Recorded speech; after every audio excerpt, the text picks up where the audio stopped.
publiku I Kumanovës ku jam duke performu për herë të parë, është shumë privilegj dhe kënaqësi për mu që të kem një publik të aq të ngrohtë. Edhe ne artistët kur performojmë e ndjejmë energjinë e publikut dhe më vjen mirë që ju ka pëlqyer edhe publikut.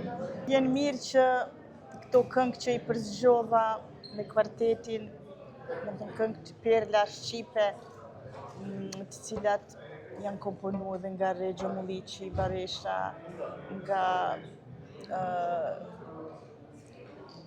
me aranzhman të Edon Ramadanit, është e kujtoj ata kem, kënga e nënës time, Pranvera Badivukur. Ajo ishte më emocionalja në fakt, e cila po e lash për fund atë, sepse ajo vjet e kishte 80 vjetorin, edhe unë ka ra mjaft me performu edhe solo, edhe me motrën time, Zana Badivukur, që është pianiste, për këtë 80 vjetorin e kemi performu shumë verzionin për violin dhe piano, pastaj e kam luajtur shpesh edhe me kvartet.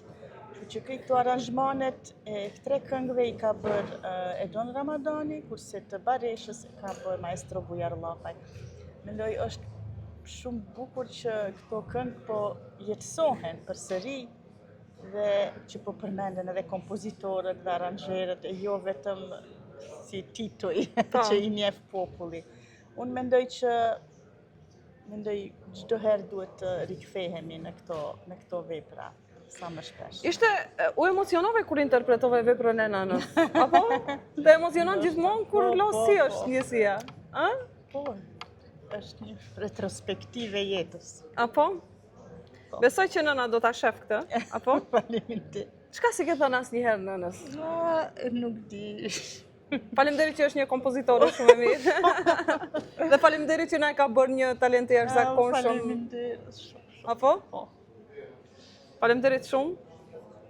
Shumë faleminderit. Edhe I themi nënës që e duam fort.